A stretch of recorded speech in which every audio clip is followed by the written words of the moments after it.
Welcome to Washington Today on C-SPAN Radio from Monday, July 11, 2022. The father of a victim of a school mass shooting interrupts President Joe Biden's speech about the new bipartisan gun safety law, telling the president, "You have to do more."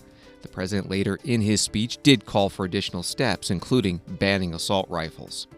Congress back from its 4th of July holiday recess, House working this week on abortion rights bills, the Senate looking to finalize a bill with economic priorities that can pass with only Democratic votes. It's filibuster-proof, what's been known as the Build Back Better or reconciliation bill.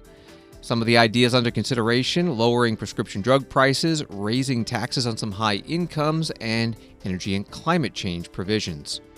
Reports that former U.S. Ambassador to the United Nations Bill Richardson will be going to Russia to try to free WNBA star Brittney Griner, who's on trial for drug smuggling. Richardson has been involved in these types of operations before. We'll get White House reaction.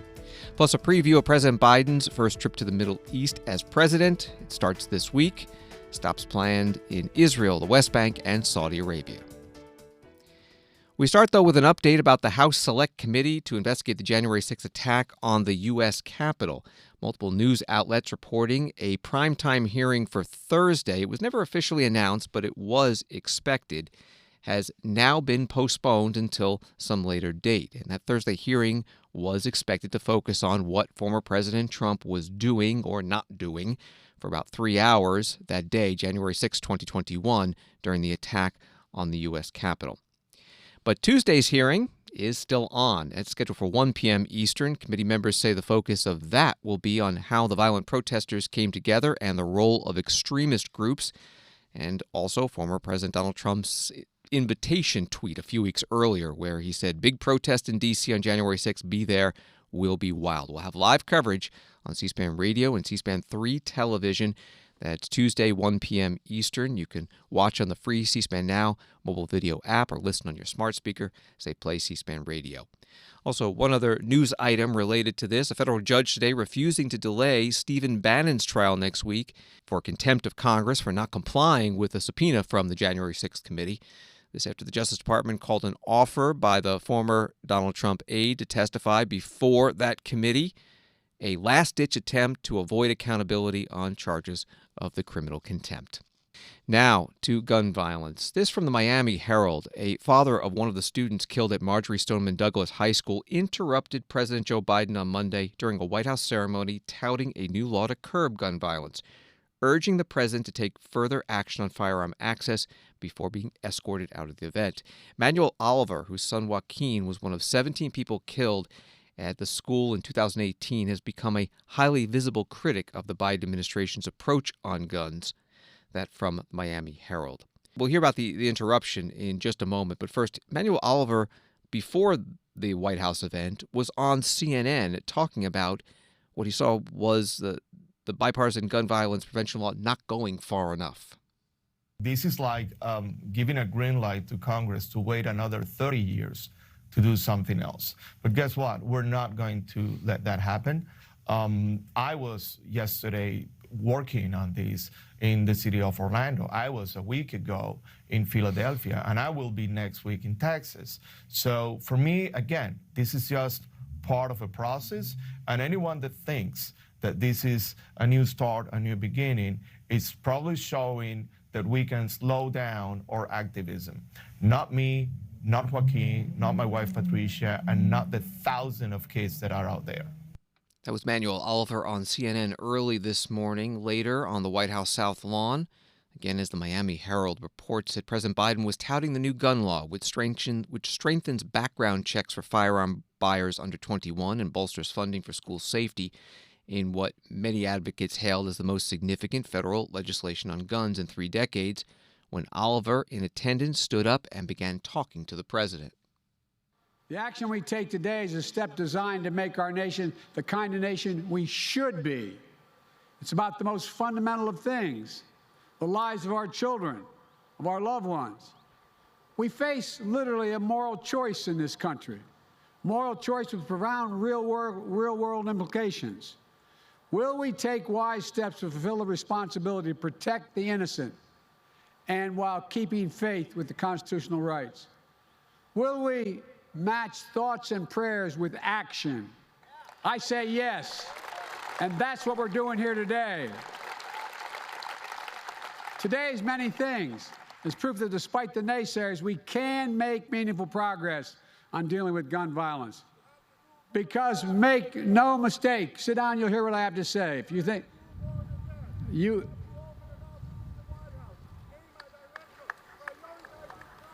I've been trying to tell you this for years.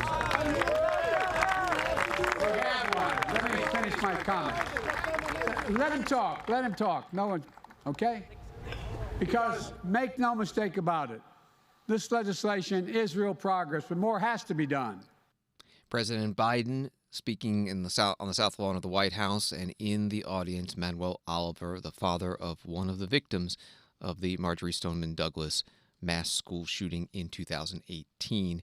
He said that among the things he was saying was he wanted the president to establish a White House Office of Gun Violence Prevention. Later in the president's speech, after Manuel Oliver was escorted out, the president talked about what further gun safety measures he would like to see put into law. America has the finest fighting force in the world. We provide our service members with the most lethal weapons on earth to protect America. We also require them to receive significant training before they're allowed to use these weapons. We require extensive background checks on them and mental health assessments on them. We require that they learn how to lock up and store these weapons responsibly. We require our military to do all that. These are common sense requirements. But we don't require the same common sense measures for a stranger walking into a gun store to purchase an AR-15 or some weapon like that. It makes no sense. Assault weapons need to be banned. They were banned. I led the fight in 1994. Then under pressure from the NRA and the gun manufacturers and others, that ban was lifted in 2004. In that 10 years it was law, mass shootings went down. When the law expired in 2004, and those weapons were allowed to be sold again, mass shootings tripled. They're the facts. I'm determined to ban these weapons again, and high-capacity magazines that hold 30 rounds, and that let mass shooters fire hundreds of bullets in a matter of minutes. I'm not going to stop until we do it. Here's another thing we should do. We should have safe storage laws requiring personal liability for not locking up your gun. The shooter in Sandy Hook came from a home full of guns and assault weapons that were too easy to access. Weapons he used to kill his mother and then murdered 26 people, including 20 innocent first graders. If you own a weapon, you have a responsibility to secure it and keep it under lock and key.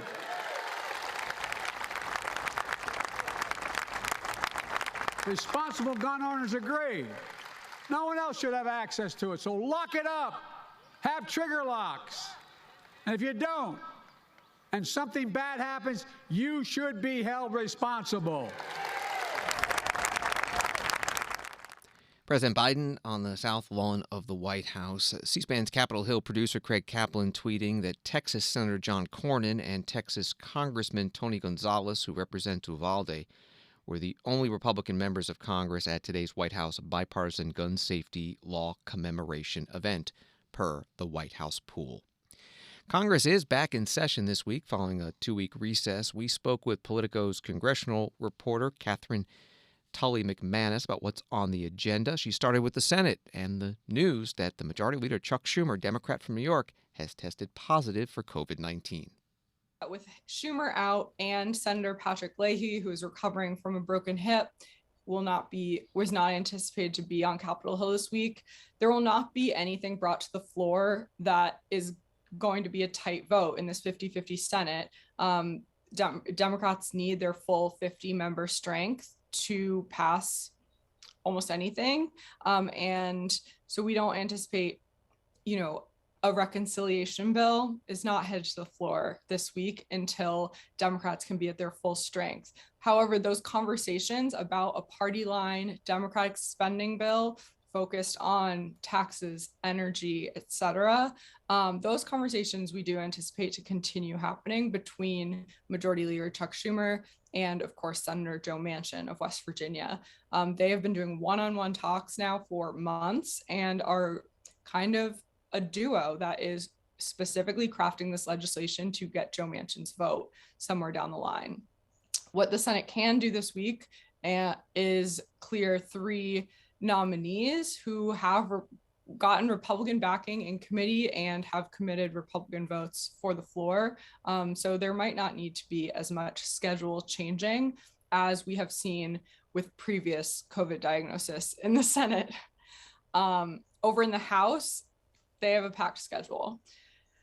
They are taking up the annual major defense policy bill for the Pentagon, which they do once a year. And it is so wide ranging and it includes every piece of defense policy that you could imagine. There are over 1,200 amendments that are filed. All of those will not get floor time, but that is something to keep a lookout for. Majority Leader Steny Hoyer has made clear in the next few weeks, as we head towards the August recess, there will be votes earlier in the day and later in the day than during the normal House schedule. The House will also be voting this week on 2 abortion-related bills, and that is in an effort for Democrats to show their voters, essentially, that that in response to the overturning of Roe v. Wade, the elimination of the constitutionally protected right to an abortion, that they are fighting legislatively, even if these measures do not have a future in the Senate, given the 60-vote filibuster thresholds. One of these bills would codify the Roe v. Wade protections, and another would carve out specific protections for women and people seeking abortions. Catherine Tully McManus covers Congress for Politico. The Senate Minority Leader Mitch McConnell, Republican from Kentucky, speaking on the Senate floor today about those negotiations among the Democrats on the Build Back Better bill. He focused on a proposed tax increase on some high-income earners. We're hearing proposals for a gigantic tax hike on small businesses, so-called pass-throughs. Well, Madam President, one think tank has found that about 95% of all American businesses are pass-throughs. About 3/4 of all the small-scale employers in the nation are categorized this way. 95% of American businesses are pass-throughs. This would hammer all kinds of states. Just to pick one, for example, nearly half of all the employment in the entire state of West Virginia is at pass-through firms. Half the people working in West Virginia work for pass-through firms. Half of all the jobs in the state of West Virginia. And these are the firms that Democrats want to hammer with gigantic tax hikes. But the bad ideas don't stop there. Exactly as the war in Europe is reteaching America and our allies about energy independence, the Democrats are floating a giant new tax specifically on natural gas, which they call a methane fee. One analysis has found this one policy would bleed between 40 and 66 billion out of our country every year. And you better believe these artificially higher energy costs will get passed right along to consumers. This is what Democrats want to do in states like West Virginia? Giant tax hikes on small businesses and fossil fuels?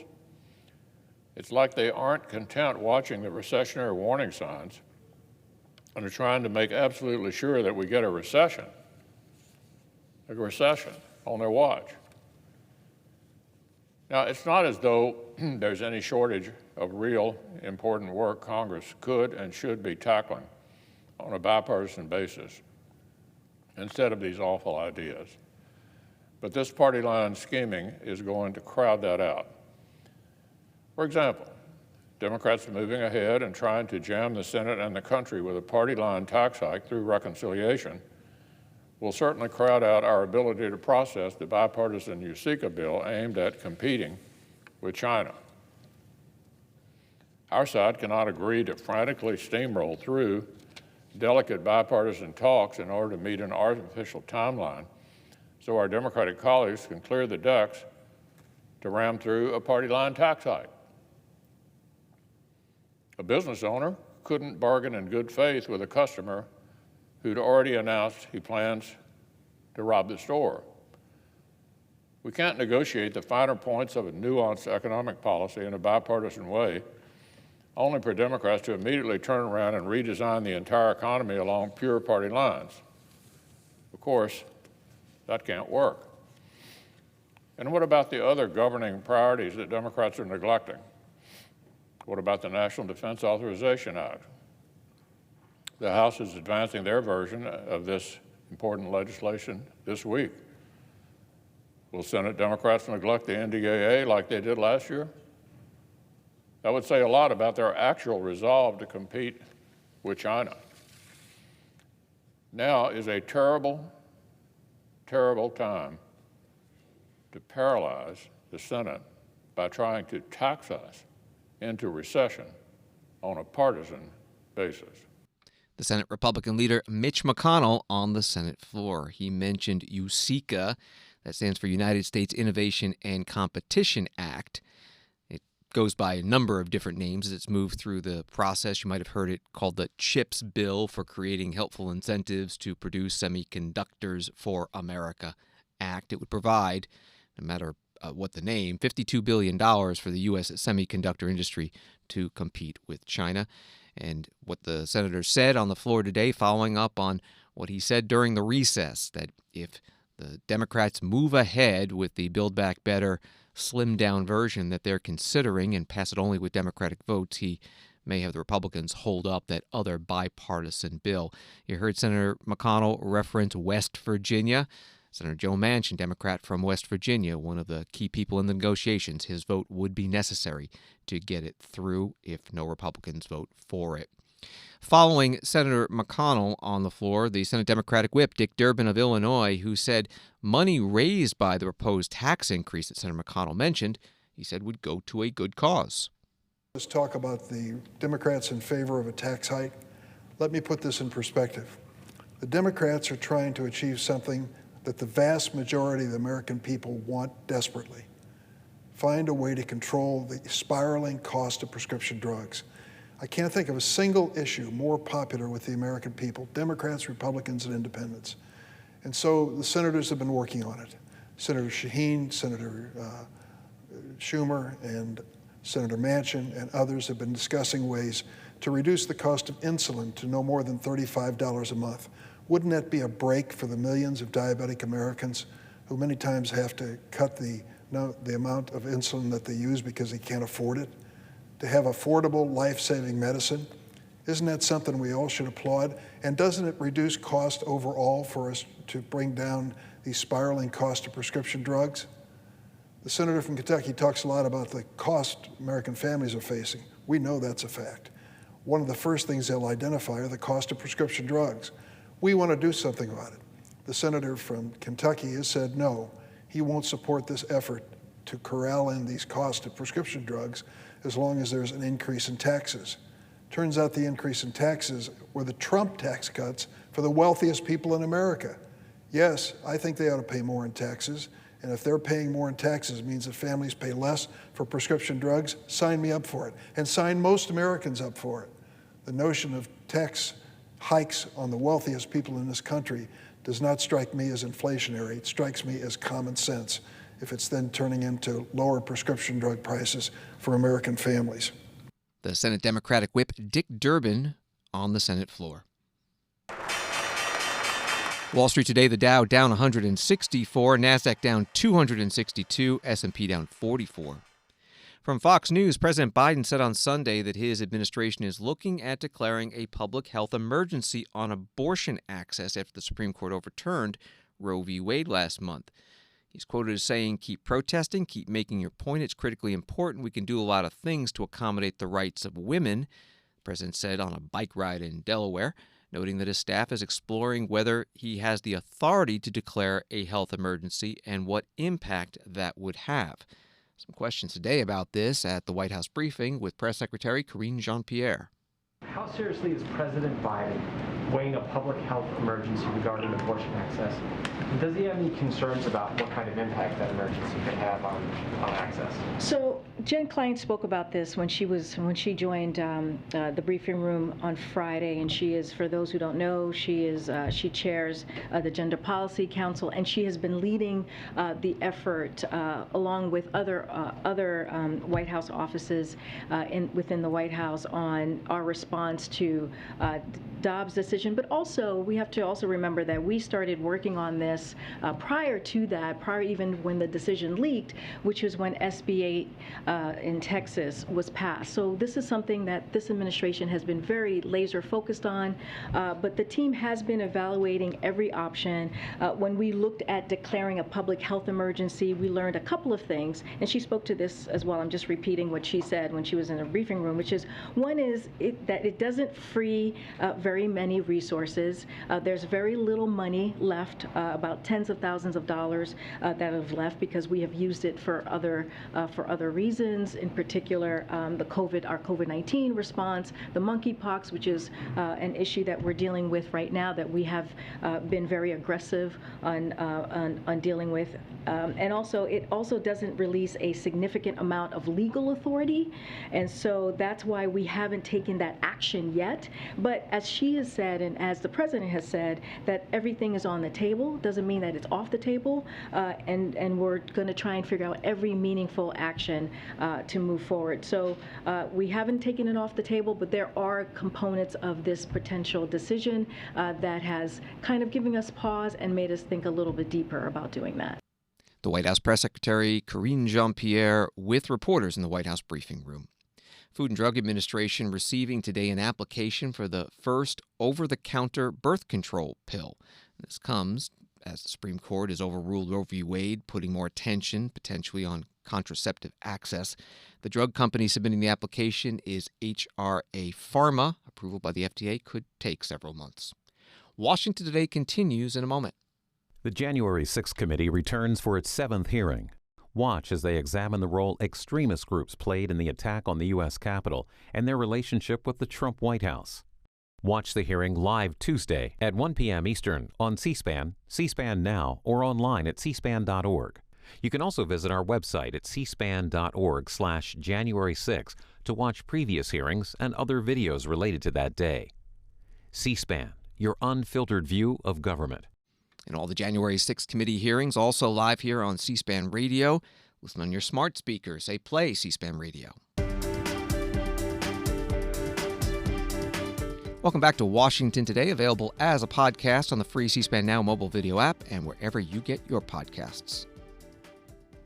ABC News reporting this weekend that former New Mexico governor and former U.S. Ambassador to the UN, Bill Richardson, planning to travel to Russia in the near future for talks aimed at finding a deal to free detained WNBA star Brittney Griner.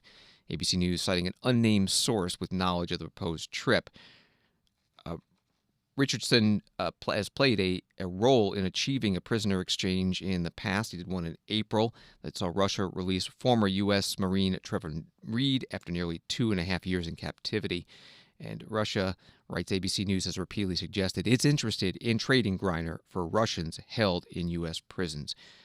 Brittney Griner is facing drug smuggling charges for allegedly bringing vape cartridges with cannabis oil through an airport, up to 10 years in prison possible. Reporter today asking the U.S. National Security Advisor Jake Sullivan about all this. Former Governor Bill Richardson is planning to travel to Russia for talks aimed at finding a deal that would free Brittney Griner. Is this something that the White House is aware of? Have you had talks with Richardson about the trip? We have had communication from the National Security Council to former Governor Richardson. I won't comment on his travel or what he intends to do. What I will say is that President Biden is laser focused on a government-to-government solution to this issue. As he indicated to Brittney Griner in the letter that he wrote to her, we are working directly with the Russian government through appropriate channels to try to bring a speedy resolution, not just to her case, but to Paul Whelan's case as well. And we will continue to work until those 2 unjustly detained Americans and all unjustly detained Americans and hostages are home safely. Jake Sullivan, National Security Advisor with reporters at the White House.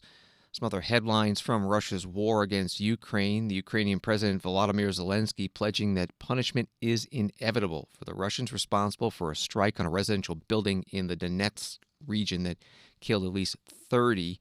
The president saying in a national address, Nazi murderers are found and brought to justice even when they are 90 or 100 years old. They are caught all over the world. Of course, we don't want to wait that long, but I give this example to show that punishment is inevitable for every Russian murderer.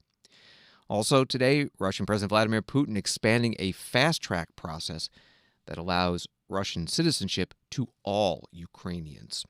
President Biden leaves on a trip to the Middle East this week. We get the latest from Alex Gangitano, White House reporter with The Hill. The president heads into this pretty consequential week in terms of international engagements. He's heading to Israel and Saudi Arabia. So this Saudi Arabia trip, he'll meet with the Crown Prince, MBS, and this meeting, of course, has been criticized because Biden had promised to make Saudi leadership, a pariah on the world stage after the murder of the journalist Jamal Khashoggi in 2018. But then allies also argue that this should be a trip that the president takes. This should be a meeting that he takes because of Saudi Arabia's influence in the global oil market. We've heard mixed messages from the White House about if this is an oil-related meeting. There's been a lot of back and forth. Just about a week and a half ago, the president said that he won't be asking the Crown Prince to increase oil production in the face of, high gas prices here in the U.S. and the ongoing war in Ukraine. So we'll see what comes out of that. Of course, we saw an op-ed out of the president over the weekend arguing that his policies have helped achieve more stable and secure Middle East, and that his upcoming trip there is in America's best interest. So again, a very closely watched visit. Right before Saudi Arabia, he'll be going to Israel. That visit will be focused on Iran and the country's relationship with Palestine. And he'll also be meeting Israel's top leaders there, the prime minister, the alternate prime minister Bennett, and Netanyahu, the opposition leader. How long is he going to be gone for? When we're expecting him back in D.C.? Yeah, so he'll be gone July 13th through the 16th. So on Wednesday, he's headed out. And again, this is a trip that, he was just in Europe last month. So he's doing a lot of international engagements here. And this one, again, will be very closely watched. Alex Gangitano, White House reporter with The Hill, part of a C-SPAN interview. An Associated Press article previewing the president's trip includes this. President Biden will become the first U.S. president to travel directly from Israel, his first destination, to Saudi Arabia, his last stop before returning to Washington. The itinerary is a reflection of friendlier relationships between Israel and its Arab neighbors, a tectonic shift that is reshaping the region's politics. U.S. National Security Advisor Jake Sullivan talking about this trip with White House reporters. In your remarks, you mentioned human rights multiple times. During the campaign, the president said Saudi should pay a price. He referred to them as making them a pariah state. When it comes right down to it, isn't this trip proof that strategic interests, including oil and gas, when it comes right down to it, are always going to override something like human rights? America's values, human rights, are a strategic interest of the United States. So is energy security. So is stopping terrorism. So is seeking peace in a place like Yemen. So we are trying to do multiple things all at once, advance along a number of different tracks. One of those tracks is, in fact, ending the blank check policy. And as I said before, the basic thrust and purpose of our policy with respect to Saudi Arabia has been to recalibrate the relationship, but not rupture it. We have stayed true to that from the beginning of this administration. The president believes that he can deliver concrete results for the American people, for the interests of America's national security. One of those is the horrific war in Yemen, where I've stood before you before and been asked questions, very tough but fair questions, about what the United States was doing to bring peace to Yemen and what a high priority that was. We are now heading into the 4th month of a fragile but real ceasefire, the longest peace since the war began more than 7 years ago. That is a genuine result of both intensive diplomacy in the Middle East and intensive engagement by American leaders, starting with President Biden. That is just one of multiple priorities that every American should be able to agree can help contribute to a more stable, more just, more prosperous region that's fundamentally in our interest, and that's why we're going to the Middle East. The National Security Advisor Jake Sullivan with reporters in the White House briefing room. Dennis Ross is a former White House senior Middle East advisor who was under President Barack Obama, now a fellow with the Washington Institute for Near East Policy, and he spoke today about why President Biden did not in his first year as president focus heavily on the Middle East, but is now giving it greater attention. You have the president looking geopolitically now. He sees that we have this longer-term competition with Russia. That is obviously connected to the longer-term competition with China. The two seem to be in league, at least insofar as they're trying to prevent America from doing something that the president often talks about, preserving a rules-based international system. They have a very different concept of what those rules should be. And the president sees us involved in a longer-term competition. Now, in that longer-term competition, Saudi Arabia becomes important. It's important generally because it offers a set of resources that can add to the weight of a coalition that we need to shape in terms of competing with the Russians and the Chinese. But it's also important in a larger sense as it relates not just to the geopolitics, but also to the whole question of climate change and to the transition away from fossil fuels. I think the president is more acutely aware of how you manage that transition. He's more acutely aware of the possible disruptions. The fact is the transition from fossil fuels is going to take at least 2 decades. We don't want it to be characterized by disruptions where every once in a while we're now dealing with $5 a barrel, $5 gallons of gasoline. Obviously, that's the reality right now. If you want to manage a stable transition away from fossil fuels, once again, you need Saudi Arabia. Dennis Ross was White House senior Middle East advisor 2009 through 11 during the Obama administration, now with the Washington Institute for Near East Policy, which held a panel discussion today previewing President Biden's trip this week to Israel, the West Bank, and Saudi Arabia. The president leaves on Wednesday. Secretary of State Antony Blinken extended his trip to Asia with a stop in Japan today to pay respects after last week's assassination of former Japanese Prime Minister Shinzo Abe. And before departing, Blinken speaking to reporters at the airport. We just came from seeing Prime Minister Kishida. I'm really grateful to him for taking time to see us in this incredibly difficult time. And the reason we're here is because President Biden asked me to personally, on behalf of the President, on behalf of the American people, extend our condolences on the passing of former Prime Minister Abe. I shared with our Japanese colleagues the sense of loss, the sense of shock that we all feel, the American people feel, at this horrific tragedy and killing. Sense of loss, too, because during his time in office, Prime Minister Abe really took the relationship between our countries to new heights. And as I shared with our colleagues, we saw in him something rare, a man of vision who's had the ability to realize that vision. But mostly, I came at the President's behest because more than allies, we're friends. And when a friend is hurting, other friends show up. We try to help ease the burden, share the sense of loss, give a shoulder. And that's what we're trying to do today. I shared letters that President Biden has written to the Abe family, to the Prime Minister, and mostly I thought it was just important to show our solidarity with our friend, Japan, and the Japanese people in this difficult time. Thanks. Secretary of State Antony Blinken in Japan. An Associated Press story has this. The Unification Church acknowledged Monday that the mother of the man accused of assassinating former Japanese Prime Minister Shinzo Abe is a member, but that an investigation is ongoing into media speculation that her donations may have angered her son and led to the killing. The church is also known as the Family Federation for World Peace and Unification, founded in South Korea by the late Sung Myung Moon. Church spokesman said that Abe was not a church member, but may have spoken at some events held by affiliated groups. Today is World Population Day, as recognized by the United Nations, and the UN Population Fund says that the Earth will reach 8 billion people this November.